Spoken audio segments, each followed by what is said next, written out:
Всем привет! Сегодня буду делать новое изделие, и будет это прикроватная тумба.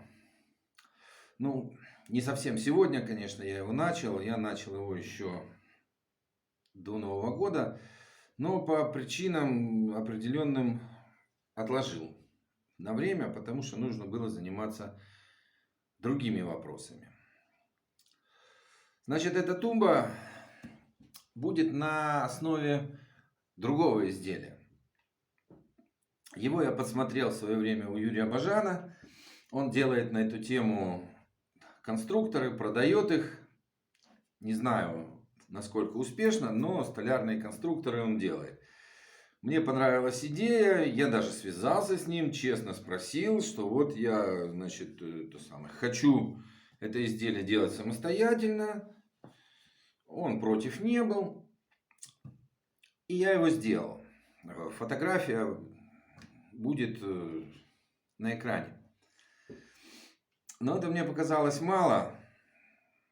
Изделие неплохое получилось, но, на мой взгляд, все-таки малофункциональное. Табурет с выдвижным ящиком, или можно назвать это тумбой. Сказать сложно, что это на самом деле, но вещь получилась хорошая. Поэтому я задумал на базе этой конструкции сделать прикроватную тумбу.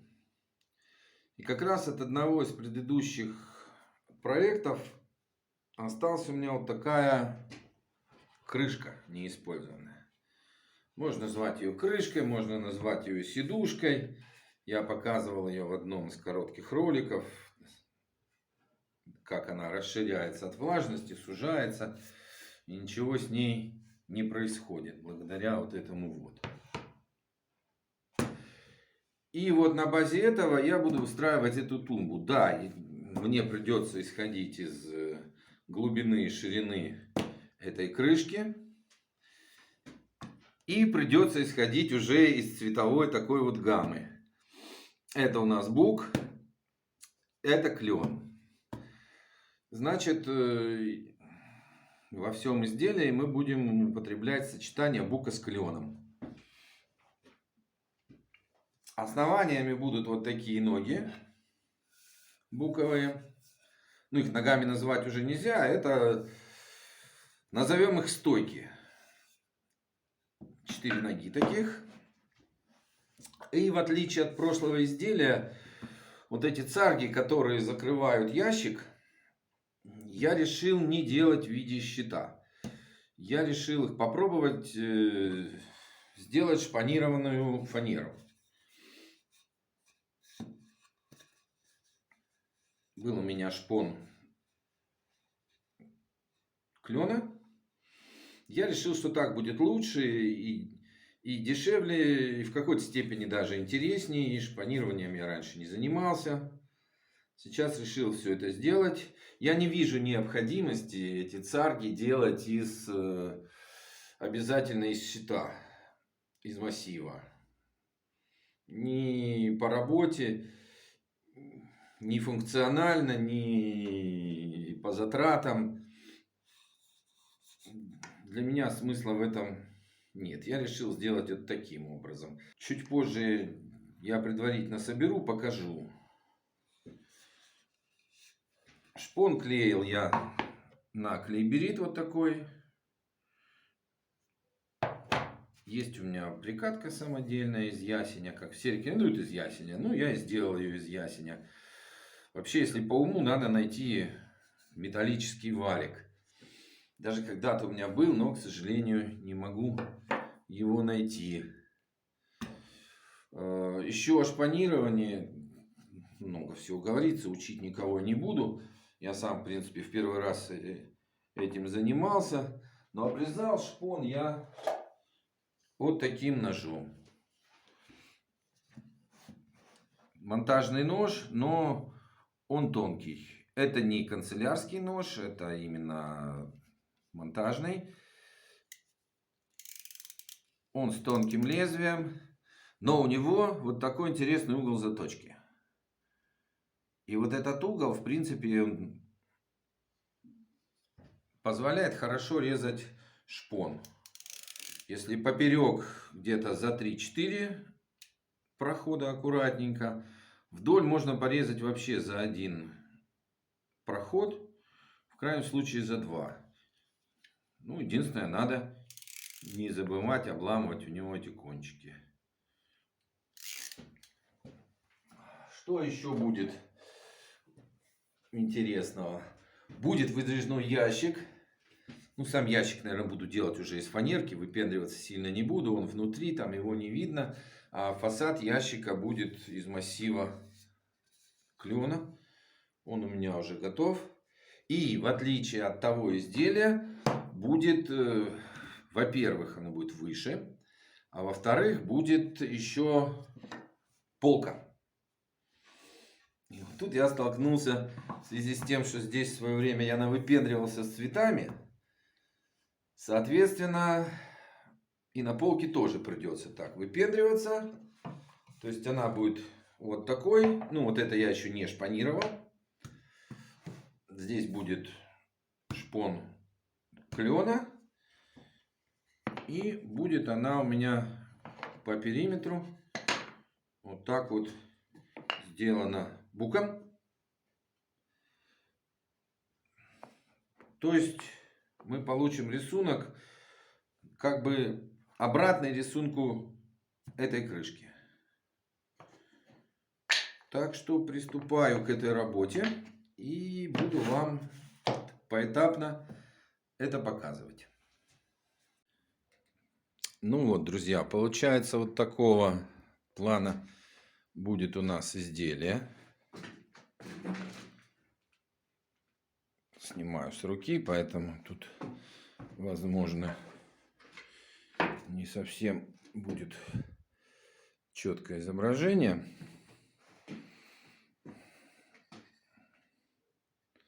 А он, конечно, выше предыдущего. Значит, здесь будет у нас выдвижной ящик с фасадом вот таким вот из клена. Но тут надо иметь в виду, что крышка уже обработана маслом, уже покрыта. Эти поверхности пока, естественно, еще нет, потому что ничего не готово. Это предварительно я собрал, чтобы показать вам. Там вот даже еще и не везде собралось. И будет полка. Будет полка где-то на уровне скосов стоек.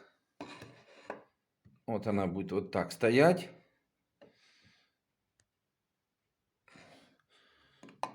И будет она в обрамлении бука.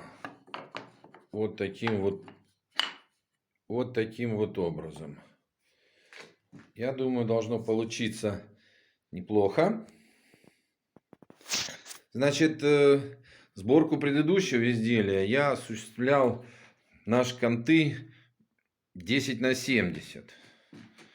Но в этот раз я посчитал, что это для такого изделия это слишком, это какое-то извращение. Поэтому здесь шканты употребляю 8×50. Думаю, вполне этого достаточно, потому что в каждой стойке, в каждой царге идет 4 шканта. 4 здесь, 4 здесь.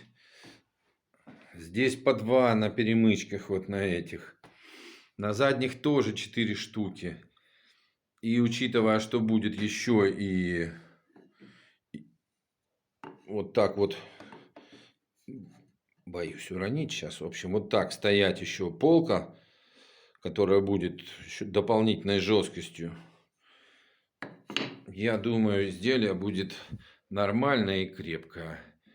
Тем более, что оно уже не предназначено будет для того, чтобы становиться на него ногами.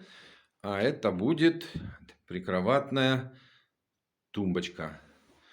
Вот с выдвижным ящиком и с полкой. Ну вот, сделал я разноцветную полку. В принципе, выходит вот такая конструкция. Не знаю, не очень мне нравится цветовая гамма бука с кленом. А под маслом все это будет вот таким. Эта крышка уже под маслом. честно скажу, на любителя. В общем, буду думать я дальше. Ну, а конструкция будет иметь вот такой вот вид. Вы знаете, друзья, долго смотрел я на это сочетание цветов бука с кленом и понял, что оно меня не устраивает. Поэтому я взял вот такое грунтовочное масло Борма цвета палисандр. И теперь у меня тумбочка будет вот такой цветовой гамме. Сейчас кому-то покажется, что слишком резкий контраст, но под маслом, я думаю, эта резкость снизится. Поэтому продолжаем работу. Покрасил я свой бук в палисандр. Я думаю, разницу можно хорошо видеть. Бук, в принципе, хорошее дерево, но его структура не ярко выражена. А вот когда его покрасишь, она достаточно хорошо выражается. Вот эти части я оставил не прокрашенными, потому что не знаю, как будет вести себя клей на вот этом грунтовочном масле. Оно по консистенции, конечно, не сильно похоже на масло, но называется все-таки маслом. На всякий случай я оставил эти места не прокрашенными. Предварительно ножки, конечно, отшлифовал, отфрезеровал. Фрезеровал тоже не везде. То есть вот эти части я оставил не фрезерованными. У меня здесь будет ящик. Не нужно. Я думаю, это будет некрасиво. И вот эти части тоже везде, где поперечные соединения будут, оставил не профрезерованными, потому что они тоже у меня встанут вот так вот. И тогда они встанут ровно друг к другу. А на фрезеровке это было бы вот так. Я считаю, это некрасиво. И склеил я, точнее склеиваю еще боковинки этой тумбочки. Есть у меня такие хорошие вудворковские струбцины. Я думаю, они с этой задачей вполне справятся. Струбцины хорошие. Была у меня одна неприятность с одной струбциной. Но ребята из этого ООО CMT очень четко отреагировали, очень быстро прислали мне новую. Поэтому, в принципе, я претензий к ним никаких не имею. Они достаточно надежно зажимают. Для такой конструкции, я думаю, больше и не нужно. Но сразу склеивать всю я не буду. Из-за того, что я хочу установить сюда на ящик шариковые мебельные направляющие. Поэтому сначала я установлю эти направляющие вот сюда вот. А потом буду уже осуществлять сборку. Чтобы направляющие установить, мне понадобится еще сюда вот установить планку дополнительную. Потому что вот эта ширина меньше, чем продаются минимальные направляющие. И мне придется выровнять это место, где направляющее будет закреплено, вровень с ножками. Но это ничего страшного. Есть у меня обрезки такого же клена. Аккуратненько их нарежу и закреплю здесь. Вот это тот случай как раз, когда жалеешь, что нету ленточной пилы. Придется как-то выпендриваться на циркулярке. Ну, сделаем, никуда я не денусь. И результат уже покажу. Ну вот, установил я направляющие. Решил воспользоваться мебельными шариковыми направляющими. Скорее всего, кто-то из столяров будет меня ругать, что это не по-столярному. Но, ребята, мы живем в 21 веке. И давайте все-таки использовать фурнитуру соответствующую. Я считаю, что вот эти ящики, которые выпадают, ходят хорошо или плохо в зависимости от влажности, на мой взгляд, они уже устарели. Если требования там у заказчика, у кого-то будет, что они необходимы, ну, пожалуйста. В данном случае я это необходимым не считаю, поэтому направляющие устанавливаю стандартные, принятые сейчас во всей мебели. Сделал также еще пазы под сухари. Это уже по-столярному. Тут, я надеюсь, никто ко мне претензий предъявлять особых не будет. И сейчас начинаю делать ящик. Ящик буду делать из фанеры 15-й. Выпендриваться с ним не буду. Не считаю необходимым использовать на него какое-то серьезное дерево и даже шпанировать. Отшлифую хорошенько фанеру, сделаю хороший ящик. Ну вот, я произвел сухую сборку. Стянул струбцинами для того, чтобы увидеть, ящик нормально заходит по направляющим или нет. Ящик зашел хорошо. Вот такой внешний вид мы имеем. Фасад пока не закреплен. Сейчас все это буду склеивать.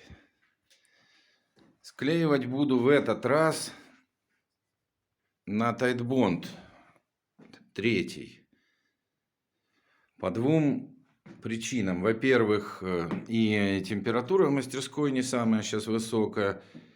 И понадобится много времени. Клейберит может мне на такую склейку время не дать.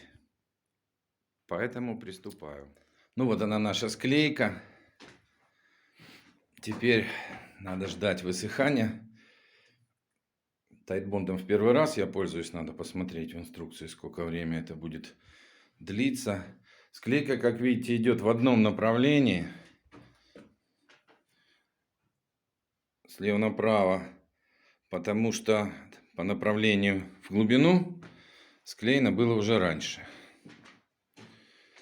А тем временем можно заняться еще ящиком, сухарями и крышкой.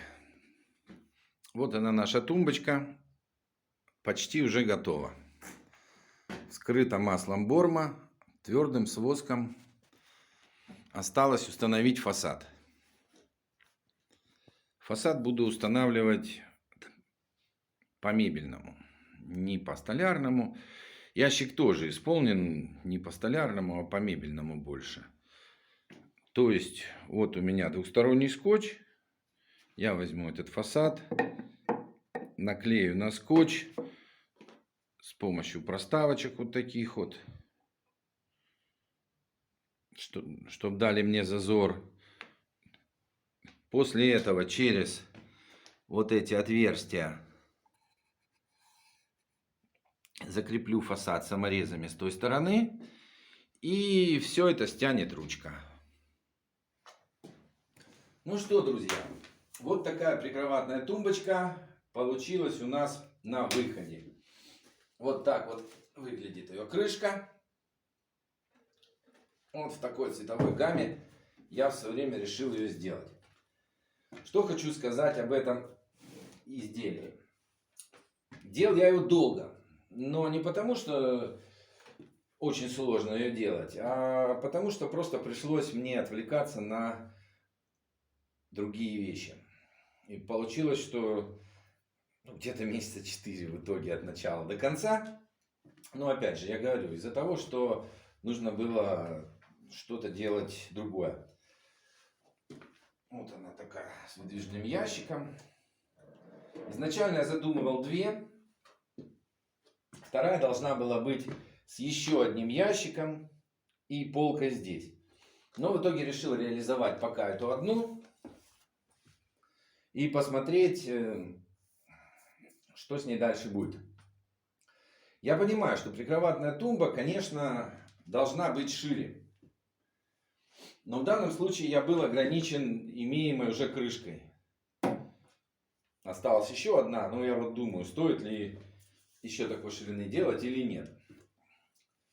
Но главной задачей здесь было для меня не сделать элемент мебели, а научиться различным приемам работы. И я считаю, что для меня, как для начинающего, это неплохая школа. Здесь есть и склейка щитов, здесь есть и склейка ног, есть скошенные ножки, здесь есть шпанирование. И я считаю, что мне на пользу. И присадка, конечно, не самая, кстати, простая присадка здесь. Для меня лично. Домино я не владею, мафелем тоже.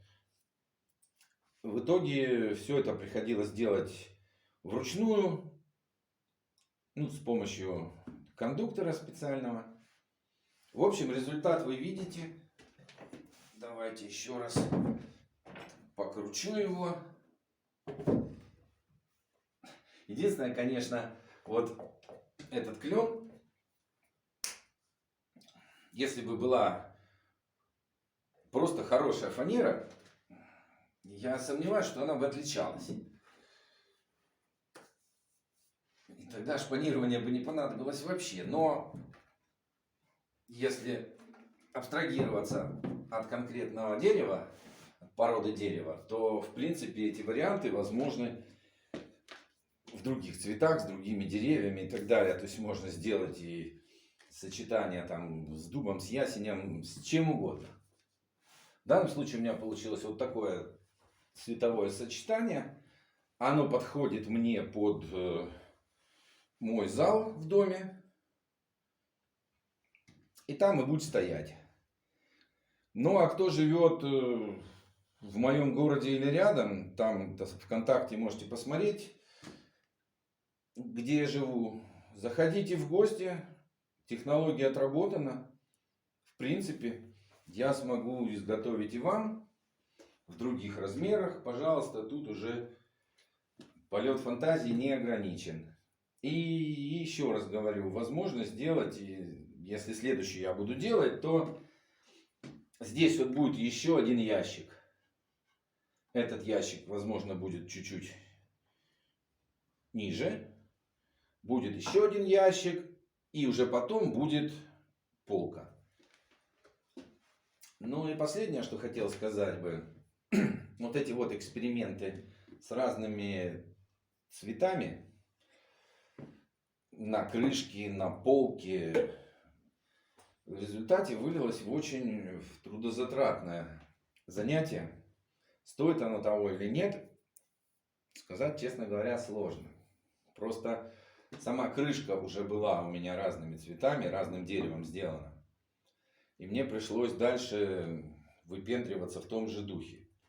Если бы я сейчас бы делал с нуля, я поиграл бы с цветами немного по-другому. Крышка была бы одного цвета, и полка была бы одного цвета, а дальше сочетание цветов бы уже обыграл. Ну, а если делать, например, это из дуба, то в принципе и не нужно никаких сочетаний цветов. Дуб сам по себе отличное и красивое дерево. И красить ничего не пришлось бы. В общем, вариантов много.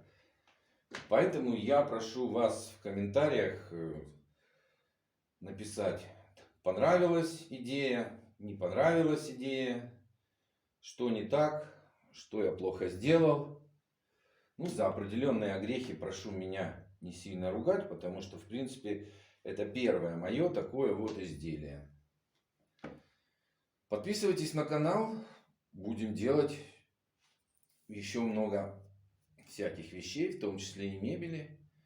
Ну а начинающим на заметку конструкция вот такая вполне пригодна к изготовлению даже начинающими. Всем пока!